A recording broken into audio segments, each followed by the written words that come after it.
When to start? Our topic today is green flying. We'd like to present to you some slides, some experience. And my name is Armin. I'm the Director of Operations of the Langen Area Control Center within the DFS. To give you a little bit of the scene about 1,300,000 movements before COVID. This year about 850,000, 500 outposts, lower airspace up to flight 245, some complex areas, Frankfurt Airport, some military airports like Rammstein and Schwandalen. And together with my partner from the Lufthansa, we present to you some of our slides, and we'd like to have a conversation with you. So if you have any questions, just ask us in between. Thank you, Armin. My name is Frank. Good afternoon. I'm proud to be here. Nice to be here. It's my first time at the World ATM conference, and the most important thing is already done because we are standing, both of us, ANSP and an airline, on the stage. I'm actively flying as a captain on Airbus A330, A340, and beside my main profession, I'm working as a senior manager for the Lufthansa ATM development department. That means we're trying to actively influence our resource airspace, and that's why we are here. And I'm very proud. Thank you for inviting me, Armin, and glad to show you some slides, some three proven concepts we tried to set up together. Thank you. It's very important for me, and I'm proud to be here with a pilot. To working together directly with the customers, with the airline, is for me crystal clear one point for our success or what we have reached in the last 2 years. That is met with the second bullet point, optimized structures. Invite the airlines very early if you design some procedures. Don't forget the outposts. Build teams to work together on that what we are doing. We will present to you 3 green flying examples, a low demand concept, R&D Yankee approach, high transition operations. There is no doubt that our industry has an environment point. In former years, it's close to airports, mostly noise. So with noise, I think we could handle noise. But in the last 4 or 5 years came the CO2 discussion, and it's from the stakeholders around the airports, and you will see as on the slides, the ICAO and other stakeholders put a certain pressure on the ASPs and as well on the airlines and the airports to reduce CO2 and to implement measures which have a measurable benefit to reduce CO2. We are affected as a whole community who is here to see the environmental discussion. And you're too fast. For me, sustainability is a very important word, a very important factor. So things we implement should be usable for all parts, it should be usable for years. And we are, that is important for the change management. We are not looking for a process for a single flight. For a single flight, always an admiral and a pilot are the best team to optimize it. If you see that in Europe during night, the air traffic is dramatically reduced, then you get a direct from the East Sea to the Alps and from the Alps to the Mediterranean Sea. And you get an atmospheric decline out of Amsterdam and everything. So we do not need procedures for that surrounding. But for normal days, for peak days, we need procedures to save or to reduce the CO2 amount.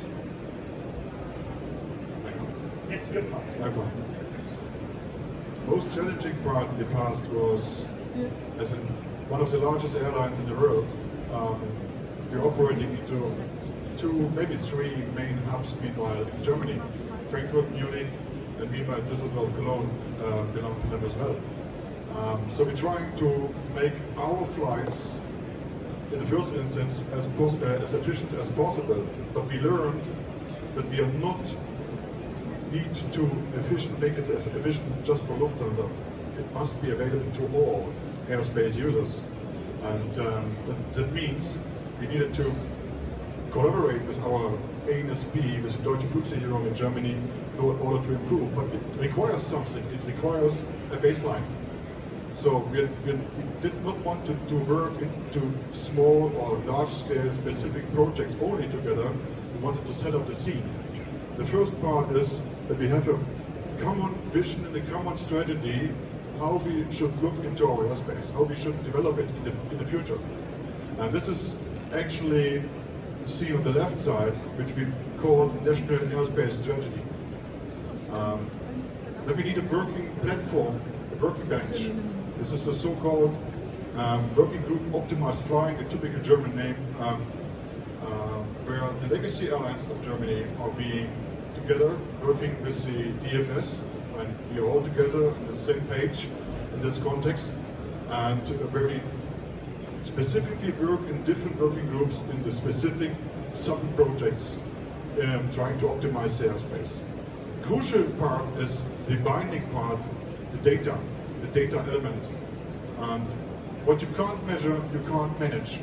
So we tried to set up, and we did, a monitoring system, an analysis platform, which uses the radar trajectories from DFS and combines it with a so-called fuel burn model, which creates a reasonable resolution of 1% of the fuel burn accuracy, and gives us the opportunity to measure all fuel burns over the projects we do before and after. And not only taking data from Lufthansa, not only taking from Condor or some other airlines, we do not compare pineapples with apples. We just take it with a fuel burn model, combine it with a fuel burn model, and so we have a harmonized input data available, and makes it transparent for us to compare the success of the projects, or to measure the success. At the end of the day, it's all about people. How to talk together, how to stand here together in front of you. I would say this is a sign. And actually this is, from our point of view, the right way forward, which means the right collaboration. You not only want to see us as a customer. Of course, there are parts in the company which have this standpoint, but we would not like to be just a customer, we would like to be a partner. And this is recognized to be from DFS. Actually, this is one of the key success factors. We're coming now. Your slide. My slide. Your slide. My Sorry. slide. No, you can't. Actually, we brought to you 3 concepts, proven concepts, which, of course, are not there just to reduce CO2 emissions. They're trying to solve a bunch of problems, but actually they're doing an excellent part. This is a good part. All of them are creating benefits in terms of sustainability. The first one is a low demand concept, which we implemented very, very fast. I would say within 5 weeks or 6 weeks, once the crisis started, which facilitates the most efficient flight profile, laterally, vertically, and from flight planning perspective, during low demand capacity or low capacity demands. The second one is the so-called RMP approach. It's a segmented approach using the navigation specification of RMP approach to circumnavigate highly populated, densely populated areas into a hub, Frankfurt, which is a perfect win-win situation for CO2 emission saving and noise reduction. The third one is more or less the complementing part to the low demand concept. It's the one project which creates most efficient profiles into a hub. We're not talking about small airports, we're talking about Frankfurt International Airport under high capacity demands. This is what we are going to show you. Okay. The first example is the low demand concept. What Frank mentioned, very fast implemented. We looking at 3 core areas of the trajectory optimization: lateral, vertical, and plannable. So that the crews know that they have in this low demand scenario shorter routings, stay at a higher level, later descent, that they could take less fuel on board for the whole flight. And you see some examples, the routes were dramatically short, and it's a partnership work with the Lufthansa, with the airlines, but also with the centers around us and with the national authority to get very fast a safety case for those procedures. And you see the figures we save, and you see in all airports in Europe, that is the blue lines reduce the CO2 amount during that phase. However, in Frankfurt and Munich, we had a very, very high amount of reducing CO2 during these low demand procedures. And as Frank mentioned, now the traffic is back, but we are still taking some of the low demand procedures into the normal scenario. The interesting part, I think, is, but I don't know if you can see that, the graph is a dark blue and light blue scales, which compares vertical flight efficiency to European hub airports during the crisis, and before crisis and after crisis. And what can be seen qualitatively here is on the screen, is that we dramatically improve against other hubs in terms of flight efficiency, vertical flight efficiency for the airports of Frankfurt and Munich. Obviously, we did not everything wrong. This is what I mean. And we see an actual saving of 18.8 million kilograms CO2, which we saved. It's not a planned value, it's not an estimated value, it's an actual value measured with a recognized and transparent monitoring system, which compares the crisis figures, before crisis figures with the after our crisis figures.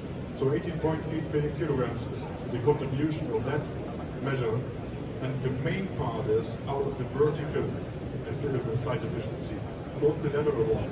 The lateral contributes with about 20%, and the vertical flight efficiency contributes to that number with about 80%.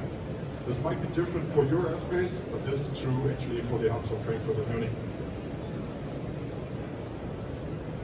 Sorry, I want as well. Yeah, yes. The second one, we try to, of course you can develop fancy approaches with fancy navigation specifications into a hub. The problem is it might not be usable for everyone, it might only be usable for a small part of the airspace users. It is not what we want. We would like to facilitate a procedure, to implement a procedure which can basically be used by nearly everyone. And this one is using the navigation specification RMP approach down to an LDAF minima, where we circumnavigate the large communities of Offenbach and Hanau, those really large communities, under the final approach of the standard ILS to Frankfurt. And we are reducing noise emissions for nearly 20,000 households with every single flight facilitated over that approach. Further, we implemented the project for all arrivals into Frankfurt from the south and southeast, but you might see that this would basically the most optimal lateral track into an hub.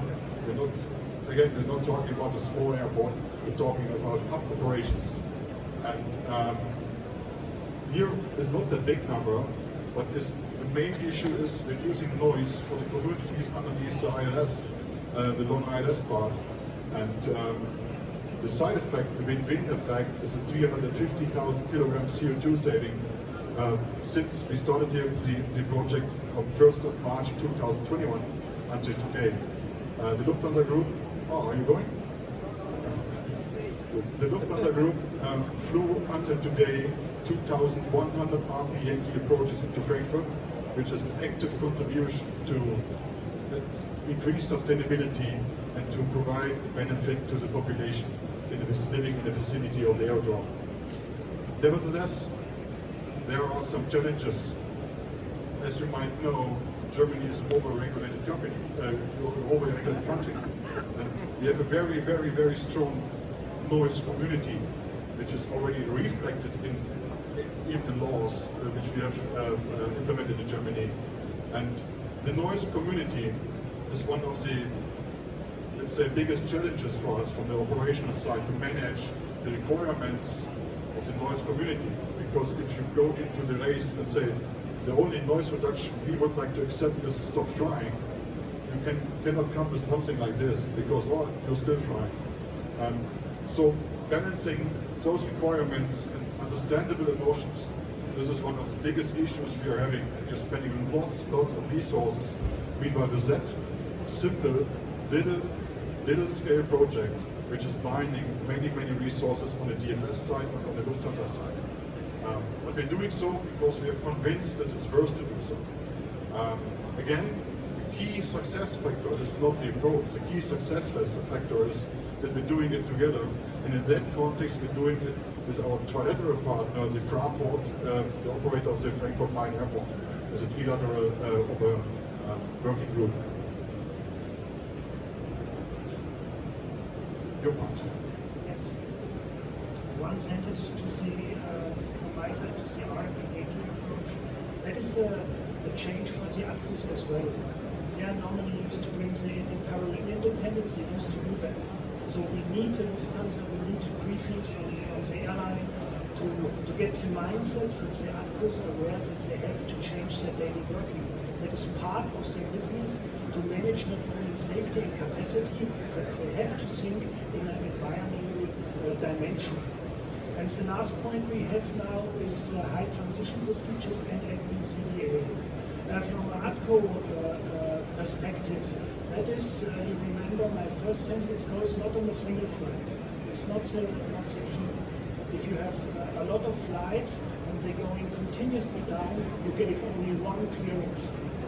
That reduces the amount we have to speak to a single aircraft. And what you see later on, we use it, the vision behind this, to use it for separation. And we have closed before to use it for several flights for separation. That reduces as well the workload for the ATCO, and that is the point where we can get that change. So we do it for our partners, for the airlines, but we have as well a benefit in reducing your workload. You see here the idea behind, it's more or less a tube with a lower and higher constraint, and the aircraft have to fly through this constraint. And we are working since the last 3 years on that project. We have a long learning process. Is it clear that this tube must be narrow? You have more tubes in your airspace. They could be not too narrow, otherwise all the aircraft types could not fly this tube. And we need a lot of simulations, a lot of simulator flights to find tubes which are working for all aircraft types, all companies. And if the pilot has a bad day, it has to work as well. We don't have a bad day. Okay. So if the ATCO has a bad day, it should have as well work. Of course we have a bad day. There's not a bad day, the ATCO, okay? May I step in?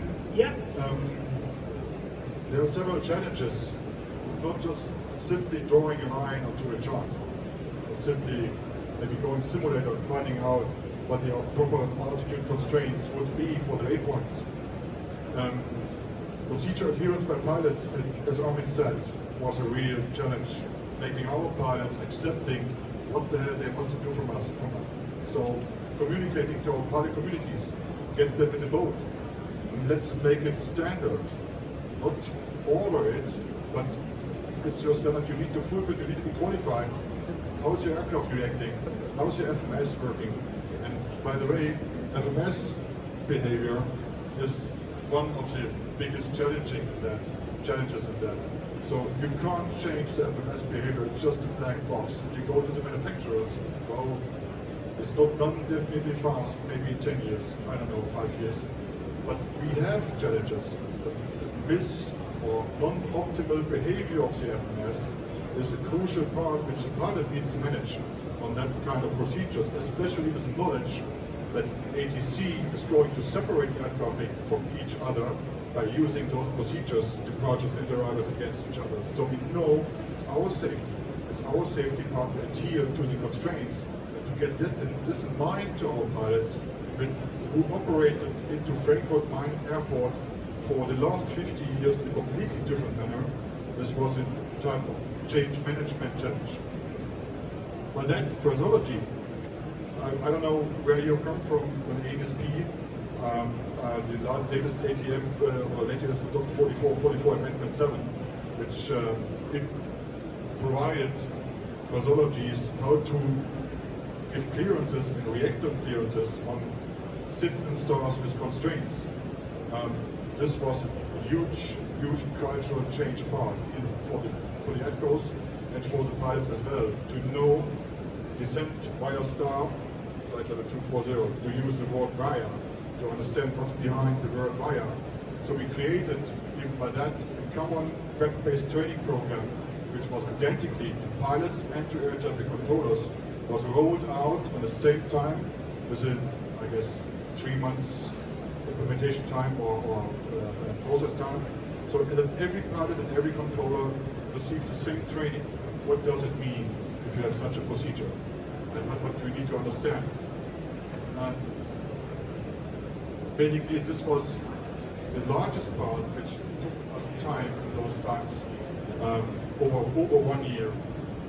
From my point of view, already fast, but to get everyone involved into the boat. So here you could see how it worked in detail. That is inbound to Frankfurt. We have 2 negotiations with Munich ACC, with Karlsruhe ACC, and the pilots then get the clearance, descent flight level, cleared Climax 1B arrival, descent, star flight level 110. And he goes through the constraints. You see a departure coming, or if a departure is coming out of another airport, he could be cleared to flight level 180 without any thinking, will that a problem? Because he has as well a constraint. So we take away a mental workload from the ATCO. And the experience we made at the beginning, we had some backstrokes, because if only one pilot do not follow a constraint, the ATCO say, oh no, that procedure doesn't work, we do not accept that. So it costs us a very long time to train the crews. We have mixed briefings for pilots and ATCOs. We go to Lufthansa, brief the pilots, and vice versa, to say, you have to stick to this procedure. And this is not to bother you. Yeah? During night you can fly direct, descend on your own discretion.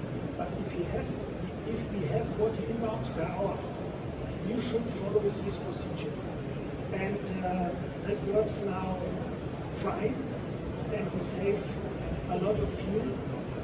We keep the balance between safety and capacity, because this procedure will, in a few years as a vision, gain capacity, because with the controllers the workload will be simpler. So do you have a question right now, or? I'm a little bit afraid right now. I'm enjoying this presentation a lot. As an airspace user, forgive me, I'm looking at this slide, and this is crying for airspace redesign, because I want to see a beautiful CDA. Yes, this is a very good question, and I agree with you. But to design this procedure was faster, is easier than to redesign the airspace.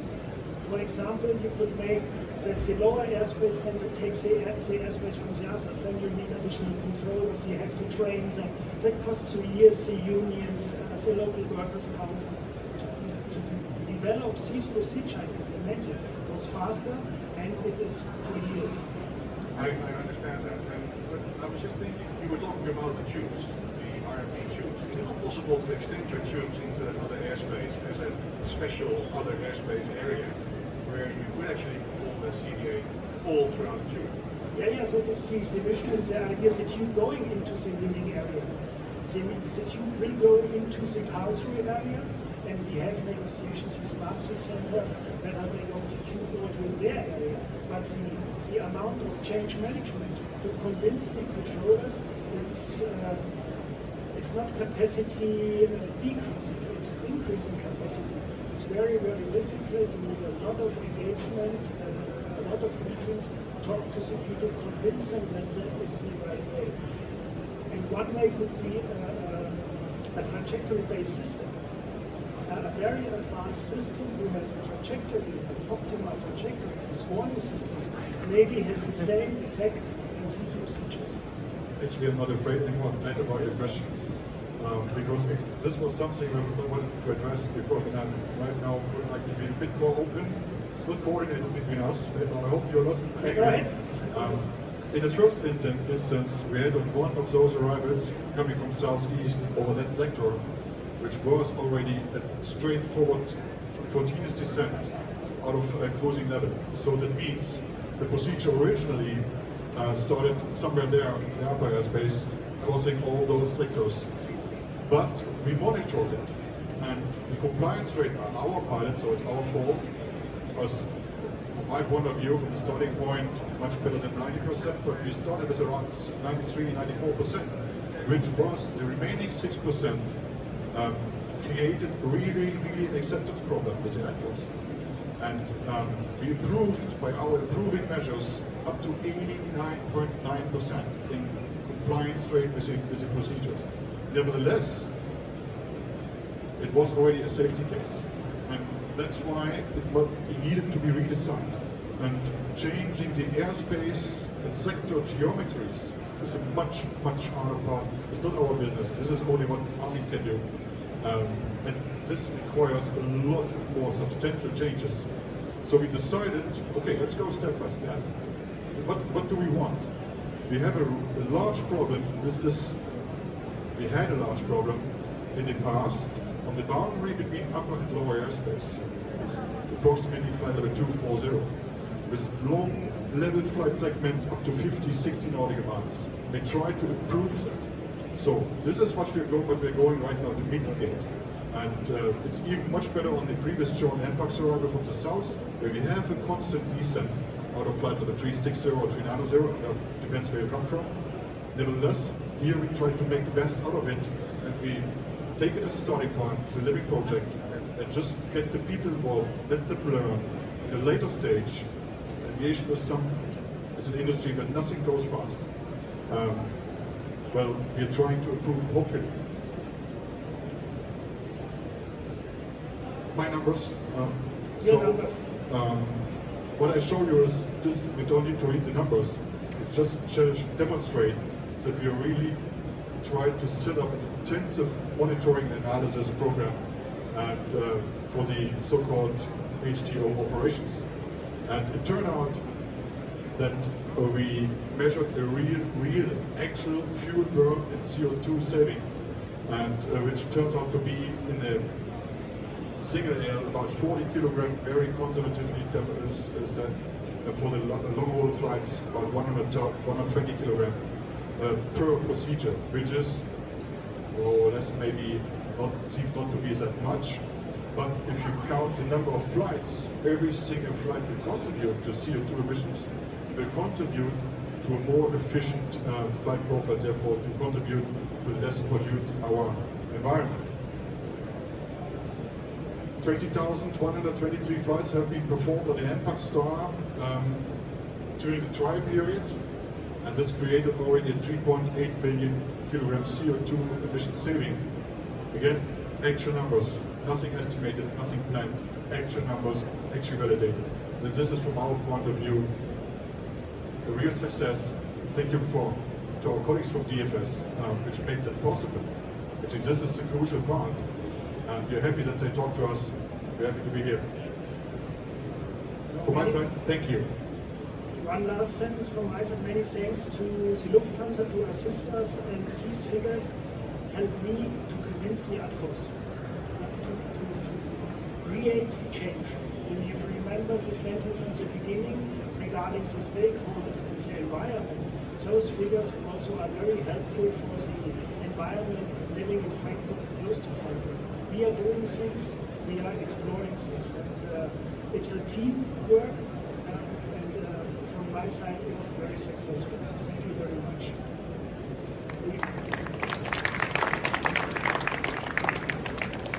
Some questions? Thank you, Armin, and thank you, Frank. Great presentation, really informative, and I love the statistics at the end. That's really awesome. Sorry. Is that better? It's back here. But my question, and you touched on it at the end, Armin, is, you're doing great things for the environment, around Frankfurt. What was the community feedback or pushback when all these airplanes started flying over the same route as opposed to different routes coming in? What kind of a community engagement process did you go through, and what's been the reception in terms of like noise and flight paths in the community? The answer is one side in Germany, in the vicinity of Frankfurt, the aircraft have to stay on the routing. So the public and the people living there, they are used to this. They know the aircraft is coming always on this routing. So if we change something, a different one, then we have discussions with them. And this procedure you see starting or ended at flight level 100. So below flight level 100, it's the same routing before. That is key for success. So we have not to change something with the noise community. That is a CO2 saving process. Interesting question. Thank you very much. As Armin said, we definitely, by purpose, limited the HDO operations by level 100. We more or less enter into the TMA, because you can imagine Frankfurt, Munich, those are large hub operations airports. We don't want to mess with the approach procedures established there. This would make it much more complex. And to combine the efforts we do to optimize TMA operations, BC en route operations or descent operations, this would be next gen projects. But the RP Yankee, as we showed to you, this is actually the perfect example how to combine those. The ideal part is you arrive via the HDO towards the initial approach fix, and you continue on the CDA into Frankfurt Airport. This is actually what this procedure and project number 2 and project number 3 in combination can do. So we increase even the CO2 emission saving workload for the controller and the user workload of the controller, and we might reduce the workload for the pilots as well, which was not that easy in the past, because the understanding of the pilots initially was more workload. But if we talk to each other, then you can reduce the workload for both. Thank you very much for this very interesting presentation. Just one question. You have a very tight collaboration between DHS and Lufthansa. Do you think this kind of procedure could be applicable, feasible in another environment with much more diverse airlines arriving? I'm convinced it could, and maybe we are not precise enough to talk to other airlines as well. Lufthansa is the main customer. 60% of the arrivals and departures are for Lufthansa. We invited Eurowings, Condor, and some other airlines, and we make briefings for all airlines. So if you have an airport with a higher mixture of companies, it's more effort. It's more effort to talk to all companies, but it could work everywhere. Thank you for the question. As I said before, we don't do anything just for Lufthansa. We do it for the inter-airspace user community. This only makes sense from my point of view. If you want to manage the traffic stream, you must manage all aircrafts operating on that traffic stream. But it's not only the Lufthansa opinion, as I showed to you in the beginning. In the working group Optimized Flying, they are the legacy airlines established in Germany for the past 50 years. They are combined in that working group, not only Lufthansa.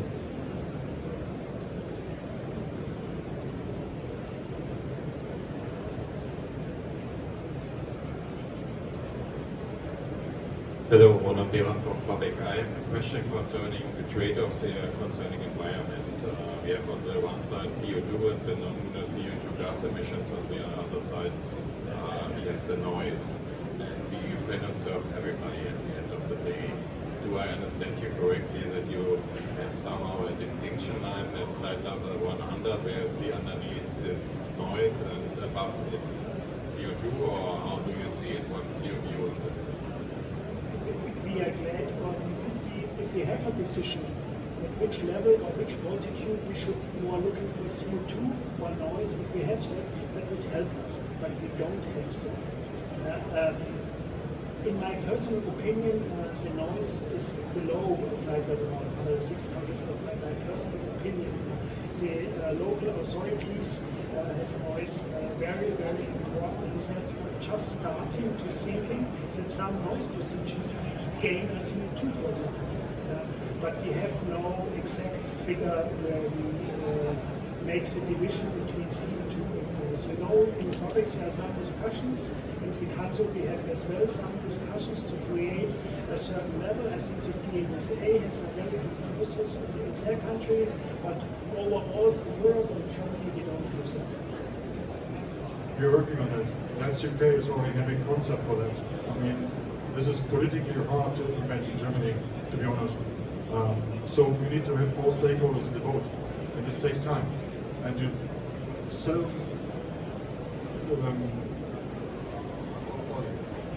self-commitment maybe is not the right way to do that. We want to do that to have a strict level where we can.